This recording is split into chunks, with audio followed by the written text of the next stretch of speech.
अस्सलामुअलैकुम जी, क्या हाल है? अल्हम्दुलिल्लाह हम सब खैरियत से। मैं उम्मीद करती हूँ आप सब खैरियत से होंगे। अल्लाह ताला हम सबको आजमाइशों से, बीमारियों से बचाएं।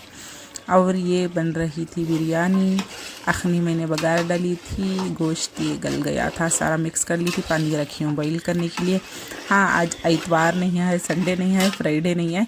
हस्बैंड जी घर पर थे। आज क्या दिन था?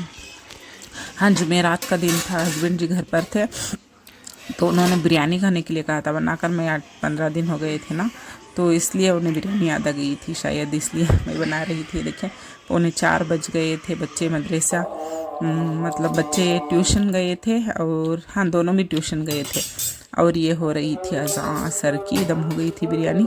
रायता मैंने बना लिया था। ये देखें, आज ना बिरयानी थोड़ी सी नरम हो गई थी, मतलब गेदी जैसी हो गई थी। तो मेरे हस्बैंड को खुश हो जाएंगे, उन्हें ना नरम चीज़ें पसंद हैं। कोई भी हो, नरम चीज़ें, कड़ी चीज़ें नहीं खाते, खाना भी उन्हें नरम चाहिए। तो मैं बिरयानी थोड़ी फरारी बिरयानी बनाती हूँ ना, आज नरम हो गई थी, तो आज वो खुश हो जाएंगे। तो चलें, खा लेंगे। और ये आ गए थे बाहर शाम का राउंड के लिए। जब भी वो घर पे होते हैं तो हस्बैंड जी, तो एक राउंड बाहर खाते ही हम। बच्चे नहीं हैं, ट्यूशन मदरसा गए हैं, तो हम सोचा कि ये देखिए दुकानें, बिस्मिल्लाह शदर का के संदूल लगा था ना, संदूल की दुकान अभी थोड़े 1-2 हैं, इतने ही हैं। कितने वो नाना ले लिए सो। तो ये लेकर आए नान, जो हस्बैंड जी और इजहान हाकिब दोनों को पसंद है। मैं ना नान नहीं खाती है, जो क्रीम बन होती है ना, लेकिन इतनी स्मूथ होती है ना इस वाली बेकरी से जो हम लेकर आते हैं ना, तो केक भी इतना स्मूथ नहीं होता, इतना अच्छा लगता है मुझे। पहले से ना क्रीम बन पसंद नहीं आती, क्या वो क्रीम ये खाओ अच्छा बन नरम, खाओ। इनका तो नरम तो ही ये अच्छा देखें, था। इतनी स्मूथ थी कि मैं भी एक, मेरे लिए लेकर नहीं आए थे वो, लेकिन मैं तोड़कर खा रही थी। हस्बैंड जी कह रहे थे तुम न खाने के लिए मना कर दिया था, तो मैंने तुम्हारे लिए नहीं लेकर आई थी, तो फिर खा क्यों रहे हो? तो खैर, ये मेरा फेवरेट।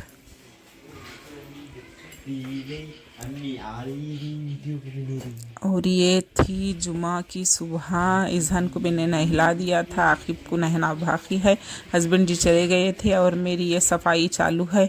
और ये कल की बिरयानी की शक्ल, कभी भी शक्ल बिरयानी बनाओ ना, वो दिन धोए नहीं जाती, अगले सुबह दिन पहले उठकर धोना पड़ता है, क्योंकि बिरयानी का रोल यही होता है कि वो बिरयानी आज नहीं सरती तो नेक्स्ट दिन ही सरेगी, नेक्स्ट दिन ही धोना पड़ेगा। तो खैर, ये साफ़ कर लेंगे, पहले किचन सफाई करेंगे। चले आज। और ये देखें, मेरा पाइप ना ये टूट गया था, यही टूट गया था। तो धो रही थी तो मैंने चूल्हे को खड़ा किया तो ये टूट गया था, कब पता नहीं। गैस तो जा रही थी, स्मेल आ रही थी, तो देखा तो ये गैस का चूल्हा टूट गया। क्या करना पड़ेगा देखेंगे। चले, अब तो फ़िलहाल सफाई काम धंधा सब हो गया था, मतलब काम ख़त्म हो गया था मेरा। तो चले, पंच और पूछना नहीं मेरे कने। और ये अगला दिन था, सैटरडे का दिन। कल का दिन तो मेरे ऊपर बहुत टफ गुजरा था, मतलब जब आप कुकिंग करते हो, आपका शौक़ है, आपको पकाना है, उसमें से फ्राइडे है, तो गैस नहीं थी घर में, चूल्हा टूट गया था। दिखाती हूँ मैं आपको, बताती हूँ थेरे कसं पेन पेन्सिल पेन पेन्सिल तुम्ही जाम टीम थे ठॅक काढलेलं फेक दली का परफ्यूम कसा फेंके ना उसमें, कहीं को क्या भी नहीं था उसमें, आ क्या भी नहीं था उसमें, कहीं को करियो सो। तो आज हफ्ता था तो मैं अब आई थी, क्योंकि सुबह ही उठी मैं। कल ना हफ्ता जुमा का दिन है, अम्मी के घर खाए थे बच्चे और मैं। दोपहर और शाम को हस्बैंड भी सभी अम्मी के घर खाए थे, क्योंकि मुझे पता नहीं था कि गैस का पाइप टूट गया, तो इसे चेंज करना पड़ेगा नहीं। लेकिन आज सुबह ही उठकर मैं जाकर चेंज करा कर आई थी, क्योंकि हम सोच ही रहे थे कि गैस चेंज कर लेंगे, क्योंकि इतने साल हो गए थे, कितने साल हो गए थे मेरे, हाँ, मेरे बच्चा इजहान की उम्र थी। इजहान 1 साल 1.5 साल का होगा, लेकर 7 से 8 साल हो गए थे मुझे चूल्हा लेकर। ये तो माशाल्लाह से चला था लॉन्ग लास्टिंग तक, लेकिन 1 साल पहले बर्नल वगैरह चेंज करना पड़ा था। लेकिन अब तो फ़िलहाल फुल काम आ गया था। तो अब कुछ भी चीज़ टूटेगी ना तो ऐसे नहीं ले सकते, क्योंकि ज़्यादा कीमती भी होती है, क्योंकि 100-200 की बात तो नहीं थे, हज़ारों की थी। तो मैं ये पहले से कांच का ये चूल्हा यूज़ कर रही थी, अब तो स्टील का नहीं ले सकते ना। तो लॉजिकली हाँ, ये मैक्सिमम घर वाली बात है मैं बात कर रही हूँ, तो आपसे शेयर कर रही हूँ, तो कोई बड़ी बात नहीं है। तो स्टील वाला नहीं ले सकते जो 1000 1500 2000 में आ जाता, तो मैं पहले से यही यूज़ कर रही थी 3 बर्नर वाला। तो अब तो फ़िलहाल इतना ही लेना पड़ेगा, नहीं तो इससे थोड़ा बड़ा लेना पड़ेगा। तो ये बात तो उनके लिए थोड़ा सोचना पड़ता है कि हम इतने 1000 रुपये डालना है, मतलब 6-7 हज़ार से कम तो चूल्हा नहीं आएगा। तो लेते लेते तो इसे अचानक ले नहीं सकते ना, अब हमें वक्त चाहिए 15 दिन 20 दिन जब भी हो। तो इसलिए सोच रहे थे कि चूल्हा नया डाल लें, लेकिन फ़िलहाल चुप हैं कि रेडी तो करवा लिया था।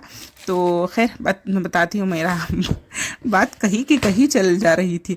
तो खैर मेरा ये चूल्हा हुआ था रेडी। तो अम्मी ने क्या कहा था कि अम्मी सुबह ही उठकर कतली मतलब दाल बना दिए थे। उन्हें लगा था कि आज भी चूल्हा रेडी नहीं होगा, तो सुबह ही दाल बना लिए थे बहुत सारी, तो वही लेकर आ गई थी। चूल्हा तो रेडी हो गया था, अम्मी को कह दे ली थी मैं रेडी हो गया था, तो दाल दे दिए थे वो लेकर आ गई थी। तो कल फाल के लिए मैं मसाला ये लगा कर रखी ना, कल परसों। तो इसके लिए मैं मसाला जो मैंने कबाब का मसाला था तो सारा रोस्ट कर ली थी, आपको दिखाया था ना, जो भी था पत्ते, काली मिर्च, 2 दालचीनी होती है वो, चक्री फूल और जावित्री, ये सब मैंने मसाला पहले भी आपसे बताया हुआ है। तो ये मैं रोस्ट कर पाउडर बना ली थी। तो फाल में ऊपर से चटपटी के फाल के लिए वो डालकर थोड़ा मैरिनेट करने के लिए रखी हूँ, 1 नींबू वगैरह निचोड़ कर, तो मैरिनेट हो जाएगा। और ये बना रही थी शीखों के लिए मसाला, क्योंकि कल संडे थी, इतवार थी, तो हस्बैंड जी मतलब बच्चे सब घर पे रहेंगे, तो ईशी खान की बिरयानी खाना था उन्हें, कितने के दिन से याद आ रही थी। तो मैं ज़्यादा नहीं बनाती है, क्योंकि जब आप शीख की बिरयानी बनाते हो ना, तो थोड़ा सा नॉर्मल बिरयानी से थोड़ा सा काम बढ़ता है, थोड़ा टफ ही होता है, क्योंकि आपको शीख बनाओ, मसाला उसका प्रिपेयर करो, मैरिनेट के लिए रखो, शीख बनाओ, उसके बाद मसाला डालकर बिरयानी बनाना होता है। इसलिए मैं नहीं बनाती, लेकिन बच्चों को बहुत याद आ रही थी बहुत दिन से, इसलिए मैं बना ली थी। हाँ, इसकी रेसिपी मैं नेक्स्ट ब्लॉग में शेयर कर दूँगी, उनके कल संडे है, कल बनाऊँगी।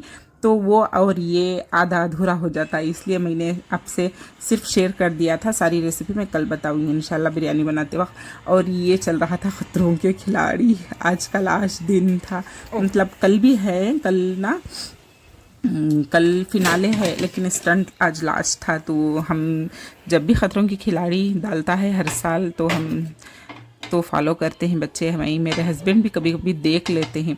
तो सबको पता था कि इस बार हमें तो लग रहा था कि करण और अश्मीर में से कोई दोनों में से एक जीतेगा, लेकिन फाइनली देखते हैं कौन जीतेगा, लास्ट में फाइनल तक कौन जाएंगे। तो बच्चे और मेरे हस्बैंड जी देख रहे थे, तो मैंने चावल चढ़ा ली थी, अम्मी के यहाँ का सालन था, और ये चटपटी के लिए जो मसाला था मैरिनेट हो गया था। जब भी आप चटपटी फाल बनाओ ना, तो इसे मैरिनेट कर 1 दिन के लिए, मतलब 1 रात के लिए तो रख ही दो, इससे ना बहुत अच्छा टेस्ट भी आता है, और ना ये बहुत सॉफ्ट भी होते हैं, गल बहुत जाते हैं। अब अगर बीफ का गोश्त है उसको से जो बिना गले ही तलना होता है, जो फ्राई करना होता है ना, तो फिर भी ये गल जाता है, स्मूथ तोड़ने पर भी एक हाथ से ही टूट जाता है, इतना स्मूथ होता है। तो इसलिए मैंने तो रेसिपी मैंने कल दिखा दी, मतलब कल परसों के ब्लॉग में बता दी थी। उसके ऊपर मैंने थोड़ा सा कबाब का मसाला डालकर थोड़ा नींबू निचोड़ कर रखी थी, बस इतना ही डन था। ये देखिए, और ये लास्ट स्टंट चल रहा था। तो खैर ये हो गई थी फाल रेडी। तो मैंने स्मोकी फ्लेवर के लिए बाजू में ऊपर से डाल दी थी, क्योंकि चूल्हा वगैरह कुछ नहीं होता, इसमें में ही मैं फाल को भून लेती हूँ। तो खैर चलें, बच्चों को दस्तरखान बिछाने के लिए कह दिया था। तो खैर कल खतरों खिलाड़ी का लास्ट फिनाले स्टंट है, देखेंगे कौन जीतेगा। स्ट्रॉन्ग फीलिंग तो है कि करण अश्मीर में से कोई एक जीतेगा, तो देखेंगे जो भी जीतेगा। हमें तो कुछ नहीं मिलता, लेकिन मज़ा बहुत आता है कि आपकी सारे सब जब भी कोई भी मिलकर बैठे होते ना, तो सबकी गेसिंग चलती है, नहीं ये जीतेगा, नहीं ये जीतेगा, देखेंगे कौन जीतेगा, कौन सामने आएगा। तो खैर आज के ब्लॉग में इतना ही था, पसंद आता हो तो लाइक शेयर कमेंट कीजिएगा, सब्सक्राइब कीजिएगा, दुआ में ज़रूर से याद रखिएगा। मिलती हूँ नेक्स्ट ब्लॉग में। अल्लाह हाफिज़।